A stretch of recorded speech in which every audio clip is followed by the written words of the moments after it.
Your software is worthless. The words still echo in my head 3 years later as I sit in my Tesla, watching the glass towers of Meridian Tech from across the street.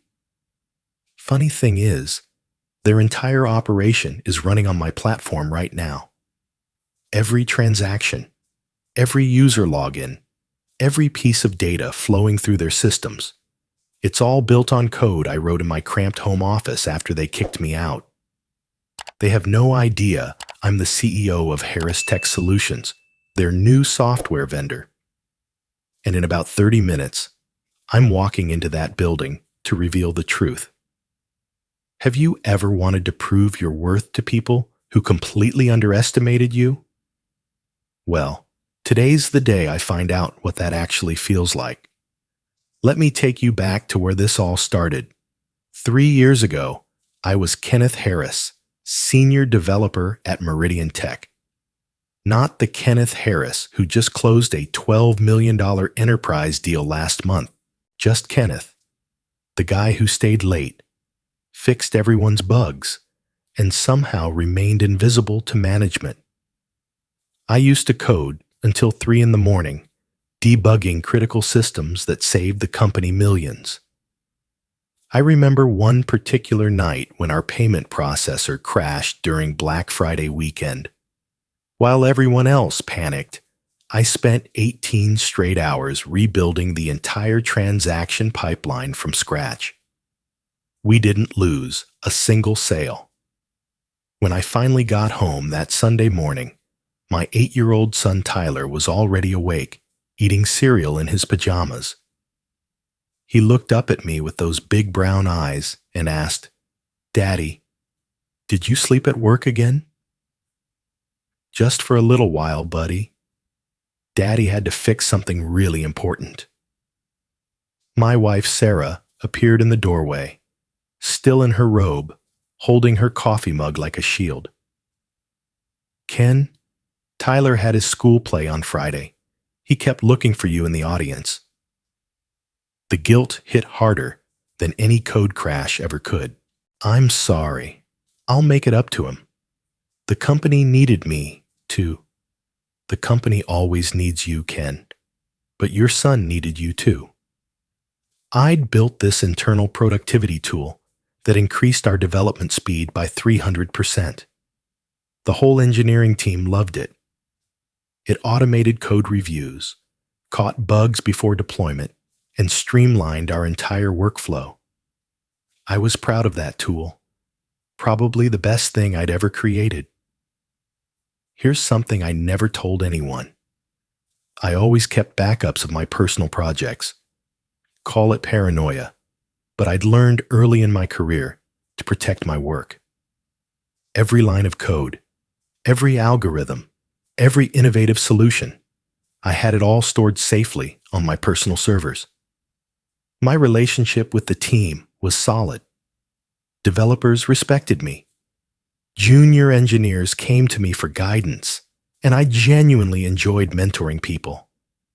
But management, they seemed to look right through me during meetings, like I was part of the furniture. You know what it's like when you pour your heart into your work, thinking it matters. When you sacrifice family dinners and weekend plans because you believe you're building something important. The real question eating at me was whether I should report the security vulnerability I'd discovered in our main database. If I flagged it, they might blame me for not catching it sooner. If I quietly fixed it myself, I could avoid the politics altogether. That decision would have to wait. My phone buzzed with an email from HR. "Kenneth, please report to Conference Room B tomorrow at 9 a.m. for an important discussion regarding your role." The next morning, I knew something was wrong the moment I walked into the office. My productivity tool was being demonstrated in the main conference room, but my name wasn't on the presentation slide. Instead, it read, "Workflow Optimization System, developed by Marcus Chen, Senior Engineering Manager." Marcus Chen, my direct supervisor, who'd barely looked at the code, let alone understood how it worked. I stood there watching through the glass walls as Marcus explained his innovation to the executive team. The CEO was nodding approvingly, probably already calculating the competitive advantage this would give us. Marcus was getting handshakes and congratulations while I stood in the hallway like a ghost. When I got home that evening, my phone rang. Mom's contact photo filled the screen. Her at Tyler's last birthday party, beaming with pride. "Hi, Mom." "Kenny, honey, I was talking to Mrs. Patterson today. Her son David just got promoted to CTO at that startup downtown. Isn't he about your age?" "Yeah, Mom, about the same age." "Well, I just keep wondering. You're so smart with computers. When do you think they'll make you one of those important managers? How do you tell your 70-year-old mother that your company doesn't even know you exist?" "I'm working on it, Mom. These things take time." "I know, sweetheart. I just want people to see how talented my boy is." The next few weeks were a masterclass in office politics. Suddenly, I wasn't invited to architecture planning meetings. Marcus would say things like, "This is really more of a senior-level discussion, Ken. We'll brief you on the decisions later." Then came the patent application. I discovered it by accident when I needed to access our shared legal drive for something else. There it was, System and Method for Automated Workflow Optimization, filed under Marcus Chen's name, with detailed descriptions of algorithms I'd spent months perfecting. They were asking me to train my replacement, a recent college graduate named Brad, who asked me questions like, "So what exactly does this function do?" about code that controlled our entire deployment pipeline.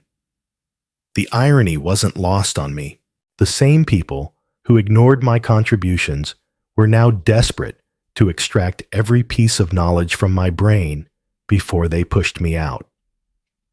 "Ken, we really need you to document everything thoroughly for Brad," Marcus explained, during our weekly one-on-one.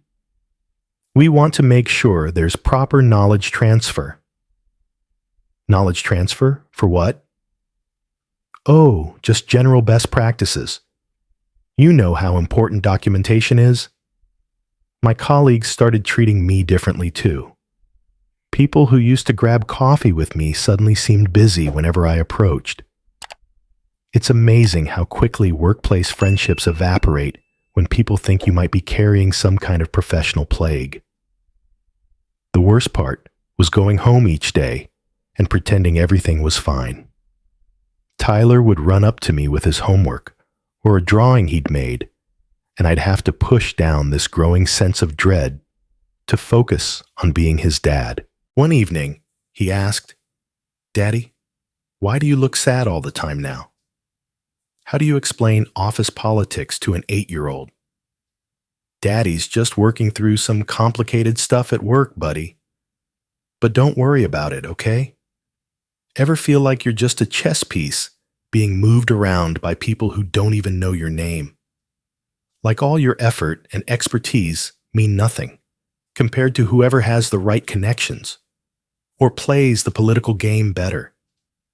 I started wondering if I should look for another job immediately or try to outlast this somehow.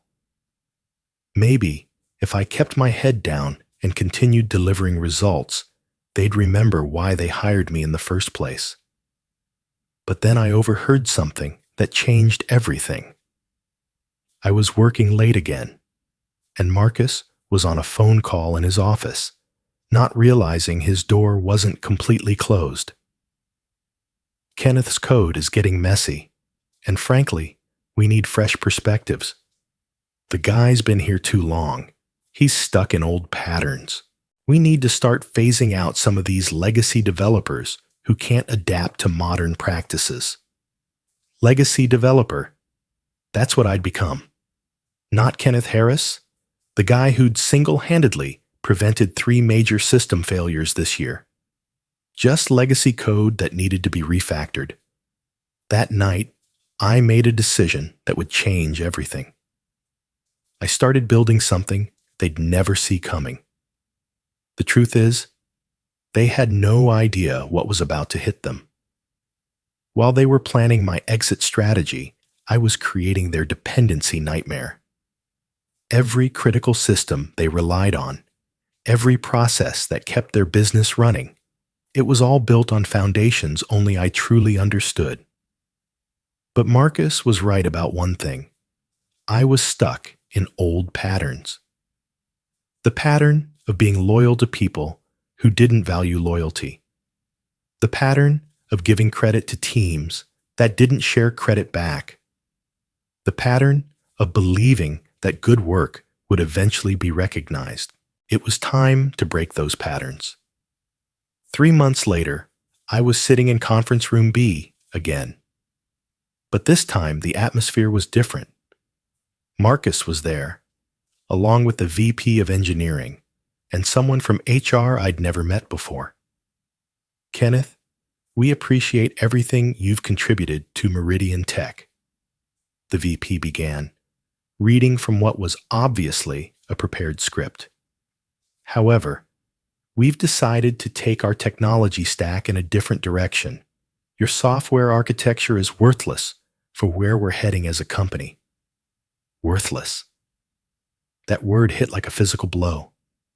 Marcus jumped in, trying to soften it. What David means is that we're modernizing our approach. Your work has been adequate, but we need solutions that scale with current industry standards. I sat there looking at these people, really looking at them, and something clicked. They weren't just firing me. They were rewriting history. In their minds, I'd never been valuable. My contributions had been adequate at best. I see, I said quietly. And you feel confident that the systems will continue running smoothly without my involvement? Oh, absolutely, Marcus said with a wave of his hand. Brad's been doing excellent work getting up to speed. Plus, we're bringing in some consulting firms to modernize everything. Your code was holding us back from implementing best practices. The HR representative slid a folder across the table. We're prepared to offer you a generous severance package, Kenneth. 3 months' salary, continued health benefits, and a positive letter of recommendation if you sign the non-compete agreement. I opened the folder and pretended to read while my mind raced. They wanted me to promise not to work for competitors for 18 months. They wanted to pay me to disappear quietly while they benefited from years of my innovation. This is very generous, I said, maintaining eye contact with Marcus. Just out of curiosity, what happens if there are any issues with the systems I've been maintaining? Brad has been thoroughly trained, the VP assured me. And like I said, we're bringing in outside expertise to clean up any technical debt. Technical debt. My life's work had become technical debt. I closed the folder and looked around the room one more time. I understand your position completely, and I want you to know that time will tell whether my work had any real value. Something in my tone must have struck them as odd, because Marcus tilted his head slightly. Well, yes. I'm sure you'll land on your feet somewhere that's a better fit for your skill level. I signed their papers, shook their hands, and walked out of Meridian Tech for what they thought was the last time. But here's what they didn't know. I'd been preparing for this moment for months. While they were planning my departure, I'd been building their future. While they dismissed my contributions as worthless, I'd been creating something that would make them completely dependent on me.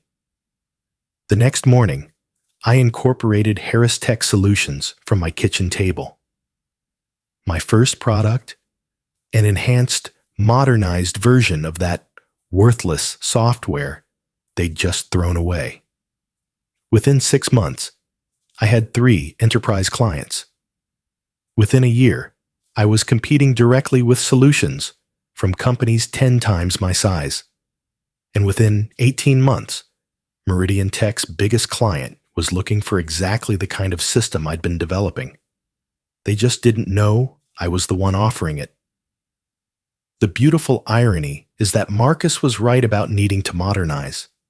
The system I built for my own company was everything theirs wasn't: scalable, efficient, and built with actual industry best practices. While they struggled to maintain the old architecture without me, I was innovating 3 steps ahead of them. 2 years later, their worthless software had evolved into a platform generating 8 figures in annual revenue. And tomorrow, I'm walking back into that conference room to show them exactly how valuable my work really was. The only question left is, what will Marcus's face look like when he realizes the vendor he's been negotiating with is the same guy whose code he called worthless? Some stories take years to write their ending. This one's about to reach its final chapter. 6 months after I launched Harris Tech Solutions, the first cracks started showing at Meridian Tech. I was picking up Tyler from soccer practice when my phone buzzed with a text from Jake Martinez, one of the few developers who'd stayed in touch after I left. "Dude, you're not going to believe what's happening here. System's been crashing every Tuesday for 3 weeks straight. Marcus is losing his mind." Tuesday crashes. I knew exactly what that was. The automated maintenance routine I'd built was trying to clean up database fragments that no longer existed in their modified architecture. It was like watching a car run perfectly until someone removed the brake fluid and wondered why it couldn't stop. Tyler climbed into the back seat, grass stains on his uniform and a huge grin on his face. "Dad, Coach says I'm getting better at passing." "That's awesome, buddy." I ruffled his hair in the rearview mirror. "You know what? How about we celebrate with ice cream? Dad got some good news about work today, too." "Really? What happened?" "How do you explain to a 9-year-old that your former company is slowly falling apart because they didn't understand what you built?" "Well, let's just say Dad's new company is doing really well. People are starting to notice the work Dad does." The truth was, I'd just signed my 3rd major client, a manufacturing company that needed exactly the kind of enterprise solution I'd been perfecting.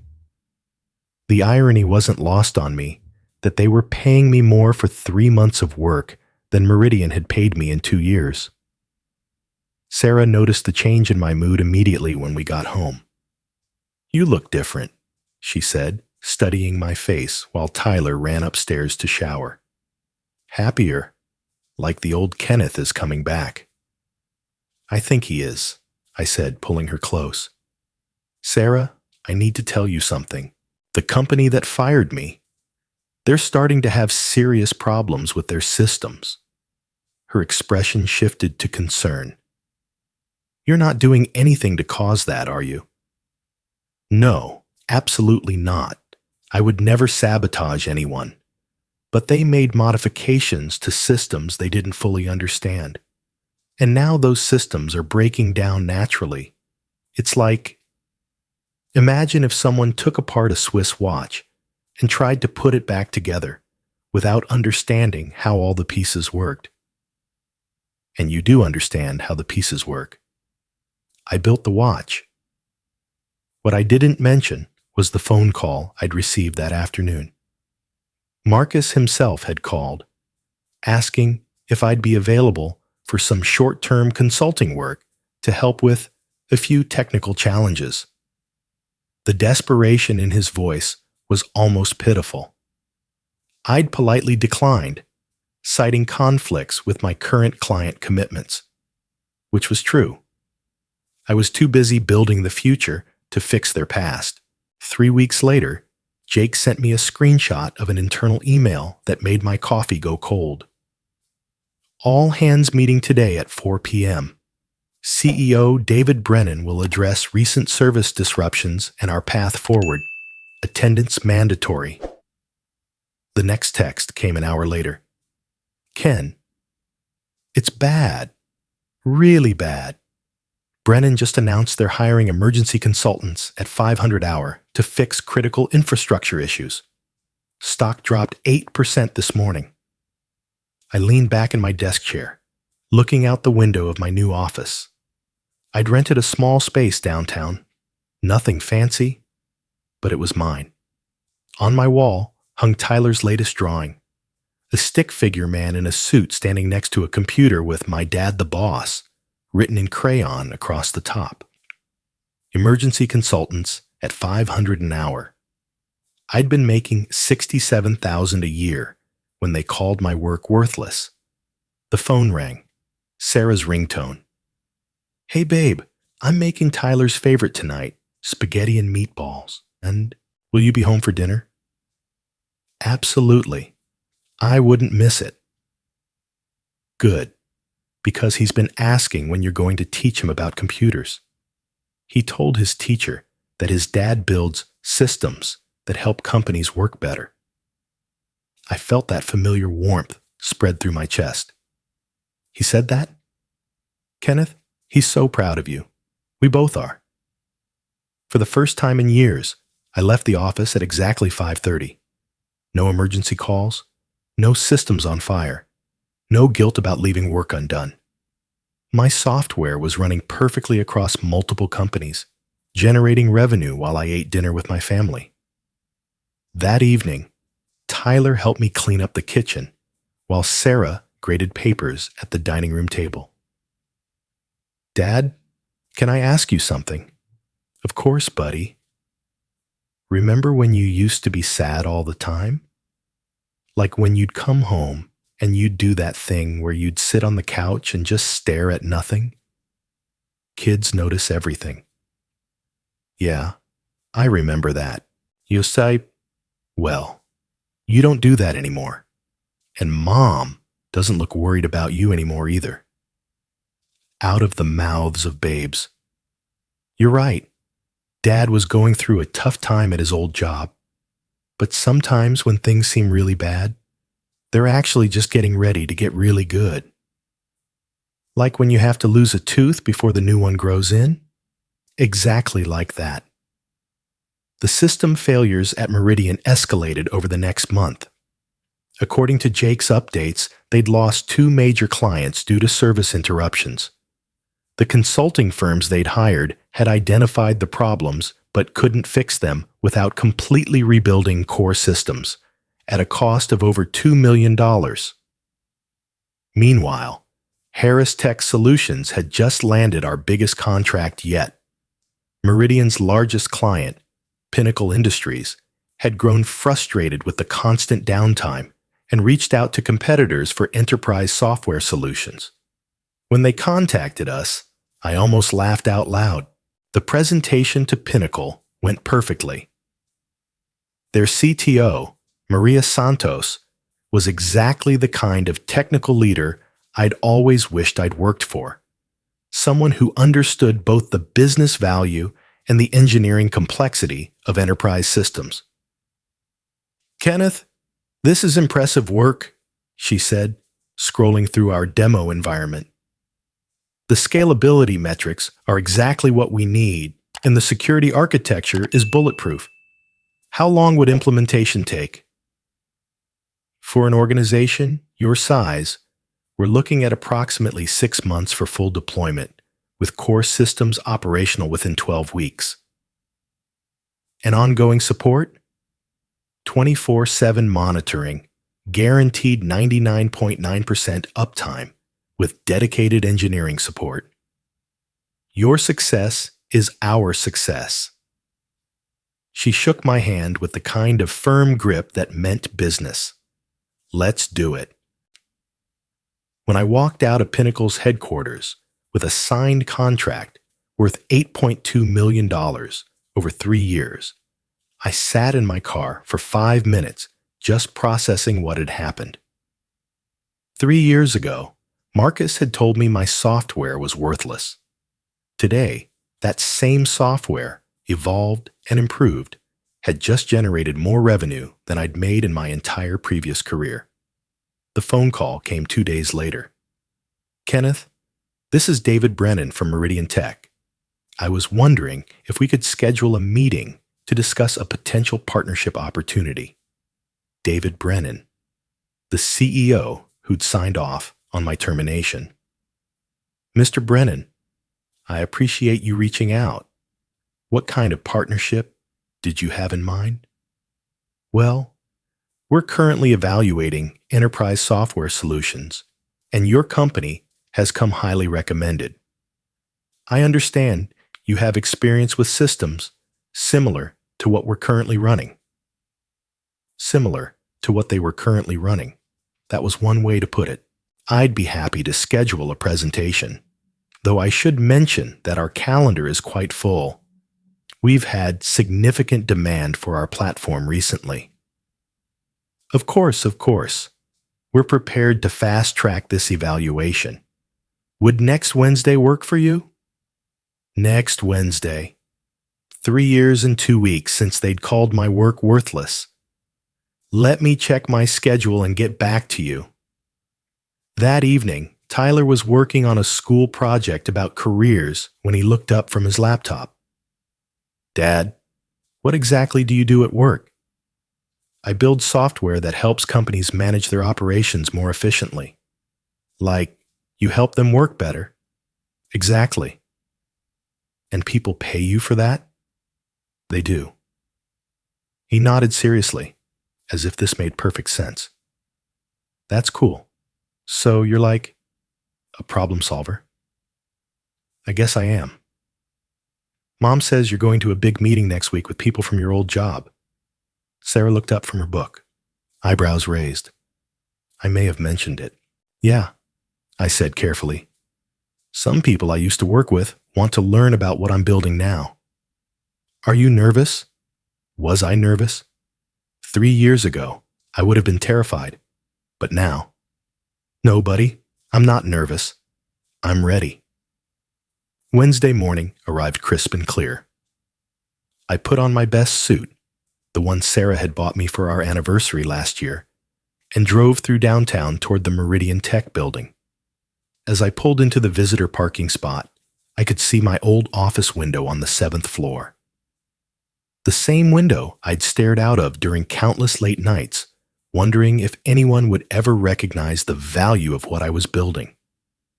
Now, I was about to walk back into that building as the CEO of their potential solution provider. I checked my phone. One text message from Sarah. Go show them what they lost. We love you. And another from Tyler, who'd apparently stolen his mom's phone. Dad, you're going to be awesome today. I grabbed my laptop bag and presentation materials from the passenger seat. In a few minutes, I'd be sitting across from Marcus Chen and David Brennan, explaining how my worthless software could save their company. The elevator ride to the executive conference room felt both eternal and instantaneous. When those doors opened, I'd be facing the people who'd discarded me like outdated hardware. But I wasn't the same Kenneth Harris who'd been escorted out of this building 3 years ago. That Kenneth had been a talented employee who believed his work would speak for itself. This Kenneth was a CEO who'd learned that sometimes you have to speak for your work yourself. The elevator dinged softly as we reached the executive floor. Time to find out what vindication actually tastes like. I walked into conference room A, the big one, with the floor-to-ceiling windows overlooking the city. 5 people sat around the polished table. David Brennan, Marcus Chen, the VP of Engineering, someone from procurement I didn't recognize, and Brad Williams, the kid they'd hired to replace me. Gentlemen, I said, setting my laptop on the table. Thank you for taking the time to meet with me today. I'm Kenneth Harris, CEO of Harris Tech Solutions. The moment of recognition was everything I'd imagined and nothing like I'd expected. Marcus's face went through about 6 different expressions in 2 seconds. Confusion, recognition, shock, embarrassment, and something that might have been fear. David Brennan recovered first. Kenneth, Harris, I didn't realize you were the Kenneth Harris from Harris Tech. The very same. I opened my laptop and connected to their conference room display. I believe you're familiar with my work. Brad looked like he'd seen a ghost. He'd been maintaining my systems for 3 years, probably cursing my name every time something broke that he couldn't fix. Kenneth, Marcus stammered, I had no idea you'd started your own company. That's great. Really great. Thank you, Marcus. I understand you're experiencing some technical challenges with your current infrastructure. The understatement of the century. According to Jake's intel, they'd had 17 major system failures in the past 6 months, lost 4 clients, and burned through almost $3 million in consulting fees.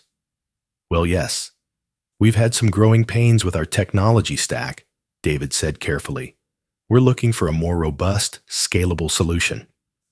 I advanced to my first slide. Harris Tech Enterprise Platform, Proven Solutions for Modern Businesses.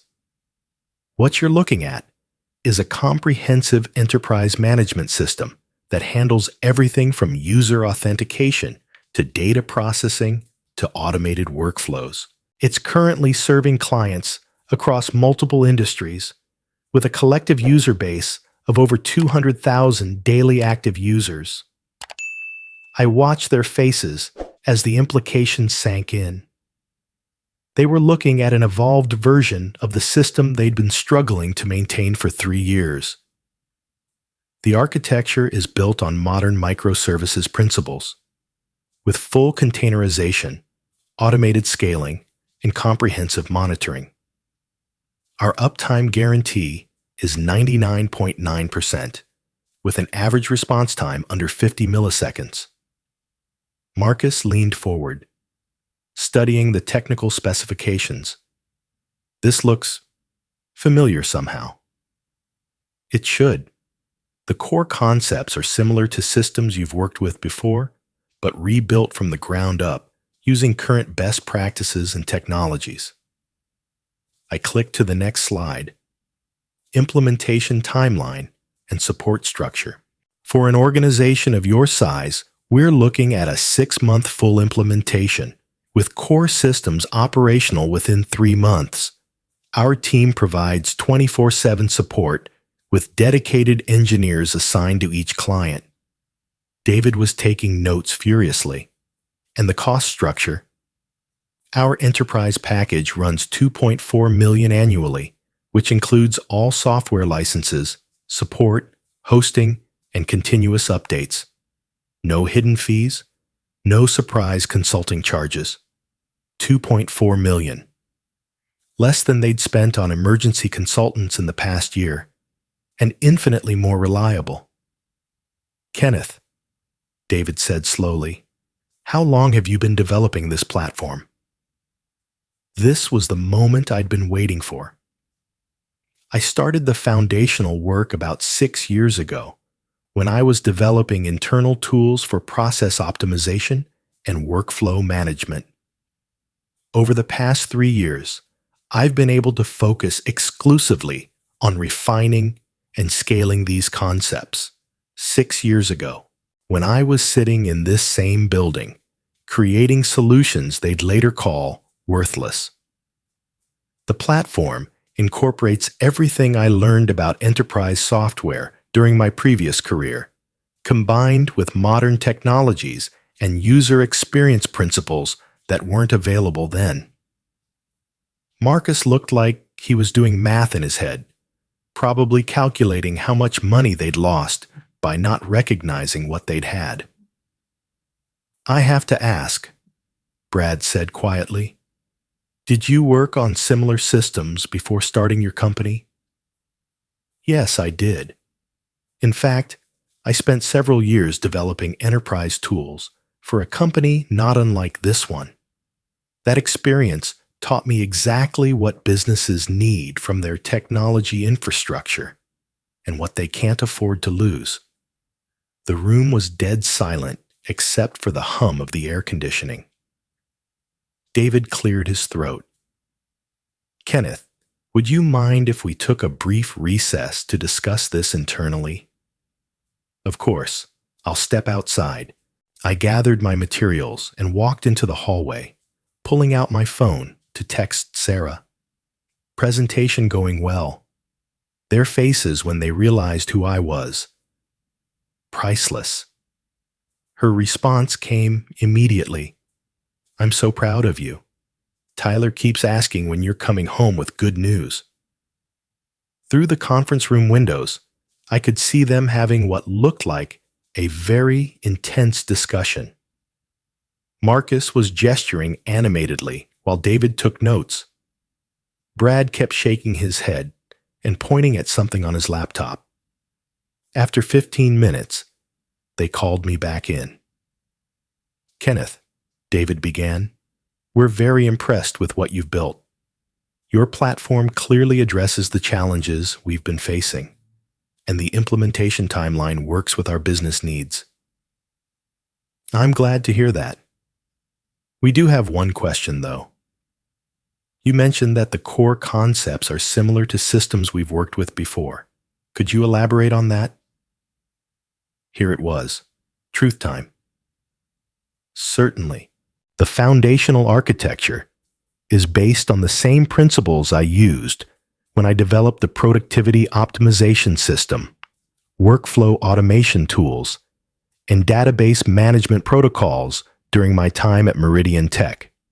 What you're seeing is the evolution of that work, enhanced, modernized, and scaled for enterprise deployment. The silence stretched for what felt like an hour. Finally, Marcus spoke. You're saying this is based on the systems you built here? The systems that were called worthless? Yes. Turns out, they just needed the right environment to reach their full potential. David's pen stopped moving. Kenneth, I owe you an apology. We made a serious error in judgment regarding your contributions to this company. Apology accepted. But David, I'm not here to relitigate the past. I'm here because you need a solution, and I happen to have exactly what you need. What would it take to move forward with this partnership? I looked around the table at these people who'd once dismissed me as legacy code that needed to be refactored. Now they were asking me to save their company. Standard implementation agreement, with payments structured in quarterly installments. We begin with a comprehensive audit of your current systems to ensure smooth transition. And I'll personally oversee the implementation to make sure everything integrates properly. And if we proceed with this partnership, David asked carefully, would you be able to start immediately? Mr. Brennan, I've been ready for 3 years. We spent the next 2 hours working through technical specifications, contract terms, and implementation details. Marcus asked surprisingly good questions about system migration and data integrity.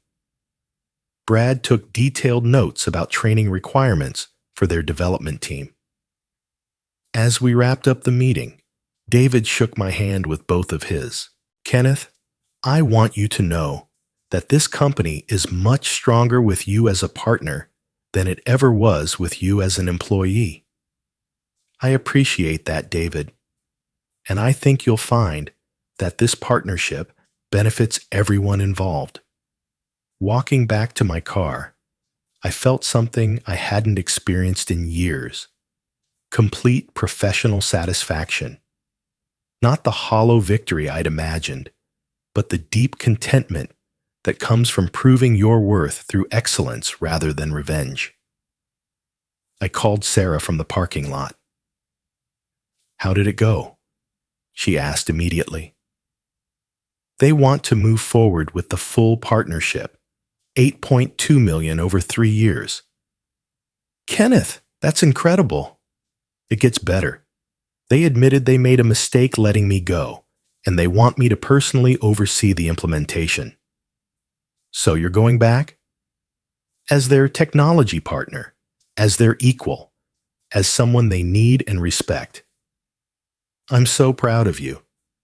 Tyler's going to flip when he hears this. Tell him his dad proved that good work always finds its value, even if it takes a while. 6 months later, the implementation was complete. Meridian Tech's new platform was running smoothly. Their clients were happy, and their stock price had recovered completely. Marcus had actually become one of my most reliable points of contact, treating me with the respect he should have shown years earlier. At Tyler's Career Day presentation, he stood up in front of his 4th grade class and said, "My dad builds software that helps companies work better. He used to work for a company that didn't appreciate him, but now they pay him lots of money because they realize they needed his help." Kids have a way of cutting straight to the truth. That evening, as I tucked Tyler into bed, he asked, "Dad, are you happy now?"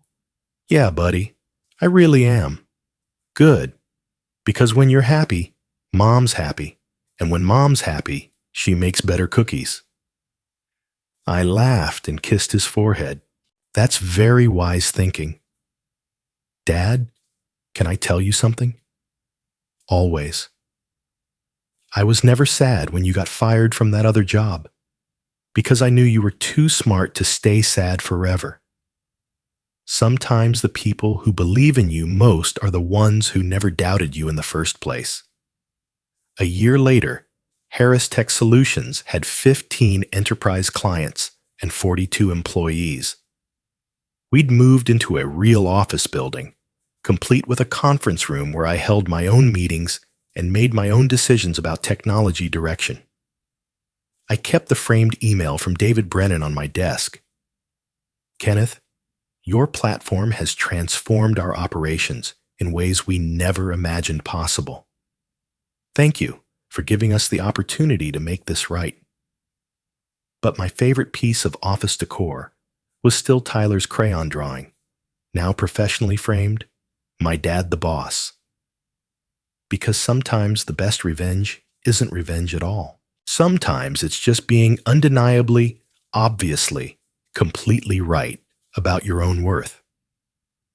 And sometimes the people who called your work worthless end up depending on it to survive.